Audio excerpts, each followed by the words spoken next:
جو حاجیوں کے بڑے بڑے مجموعوں کو سیراب کرتا ہے۔ عبد المطلب کہتے ہیں، میں نے اس سے پوچھا یہ کنواں کس جگہ ہے؟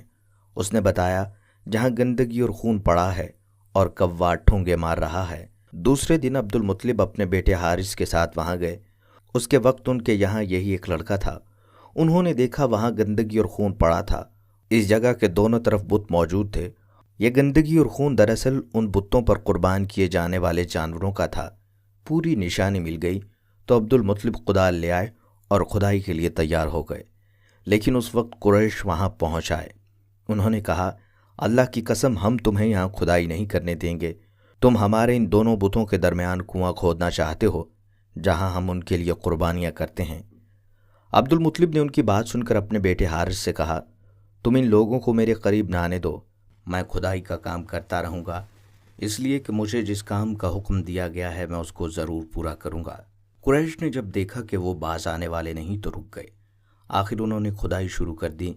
جلد ہی کنویں کے آثار نظر آنے لگے۔ یہ دیکھ کر انہوں نے اللہ اکبر کا نعرہ لگایا اور پکار اٹھے، یہ دیکھو یہ اسماعیل علیہ السلام کی تعبیر ہے۔ جب قریش نے دیکھا کہ انہوں نے کنواں تلاش کر لیا تو ان کے آس پاس آ گئے اور کہنے لگے، عبد المطلب اللہ کی قسم یہ ہمارے باپ اسماعیل علیہ السلام کا کنواں ہے اور اس پر ہمارا بھی حق ہے، اس لیے ہم اس میں تمہارے شریک ہوں گے۔ یہ سن کر عبد المطلب نے کہا، میں تمہیں اس میں شریک نہیں کر سکتا، یہ مجھ اکیلے کا کام ہے۔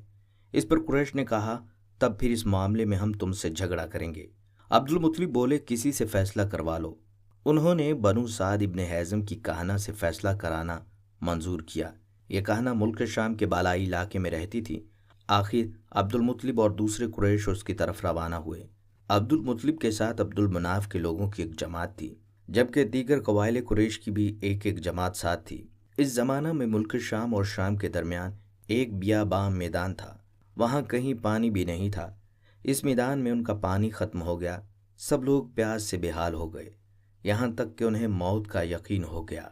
انہوں نے قریش کے دوسرے لوگوں سے پانی مانگا، لیکن انہوں نے پانی دینے سے انکار کر دیا۔ اب انہوں نے ادھر ادھر پانی تلاش کرنے کا ارادہ کیا۔ عبد المطلب اٹھ کر اپنی سواری کے پاس آئے۔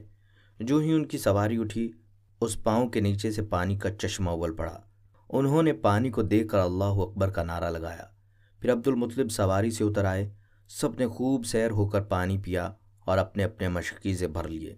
اب انہوں نے قریش کی دوسری جماعت سے کہا، آؤ تم بھی سیر ہو کر پانی پی لو۔ اب وہ بھی آئے اور خوب پانی پیا۔ پانی پینے کے بعد وہ بولے، اللہ کی قسم اے عبد المطلب، یہ تو تمہارے حق میں فیصلہ ہو گیا، اب ہم زمزم کے بارے میں تم سے کبھی جھگڑا نہیں کریں گے۔ جس ذات نے تمہیں اس بیابان میں سیراب کر دیا، وہی ذات تمہیں زمزم سے بھی سیراب کر دے گی، اس لیے یہیں سے واپس چلو۔ اس طرح قریش نے جان لیا کہ اللہ تعالیٰ عبد المطلب پر مہربان ہے، لہٰذا ان سے جھگڑا بے سود ہے اور کہنا کے پاس جانے کا کوئی فائدہ نہیں۔ چنانچہ سب لوگ واپس لوٹے۔ واپس آ کر عبد المطلب نے پھر کنویں کی کھدائی شروع کی۔ ابھی تھوڑی سی کھدائی کی ہوگی کہ مال و دولت، تلواریں اور زرہیں نکل آئیں۔ اس میں سونا اور چاندی وغیرہ بھی تھے۔ یہ مال و دولت دیکھ کر قریش کے لوگوں کو لالچ نے آن گھیرا۔ انہوں نے عبد المطلب سے کہا، عبد المطلب اس میں ہمارا بھی حصہ ہے۔ ان کی یہ بات سن کر عبد المطلب نے کہا، نہیں، اس میں تمہارا کوئی حصہ نہیں ہے، تمہیں انصاف کا طریقہ اختیار کرنا چاہیے۔ آؤ 500 کے تیروں سے قرعہ ڈالتے ہیں۔ انہوں نے ایسا کرنا منظور کر لیا۔ 2 تیر کعبے کے نام سے رکھے گئے، 2 عبد المطلب کے اور 2 قریش کے باقی لوگوں کے نام سے۔ پانسا پھینکا گیا تو مال اور دولت کعبہ کے نام نکلا، تلواریں اور زرہیں عبد المطلب کے نام، اور قریشیوں کے نام کے جو تیر تھے وہ کسی چیز پر نہ نکلے۔ اس طرح فیصلہ ہو گیا۔ عبد المطلب نے کعبے کے دروازے کو سونے سے سجا دیا۔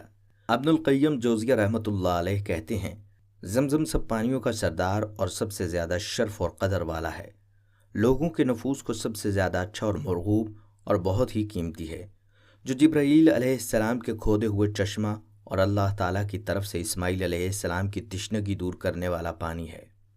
ابن قیم رحمۃ اللہ علیہ بیان کرتے ہیں کہ میں اور میرے علاوہ دوسروں نے بھی زمزم پی کر تجربہ کیا کہ اس سے عجیب و قسم کی بیماریاں جاتی رہتی ہیں، اور مجھے زمزم کے ساتھ کئی ایک بیماریوں سے شفا نصیب ہوئی، اور الحمدللہ میں اس سے نجات حاصل کر چکا ہوں۔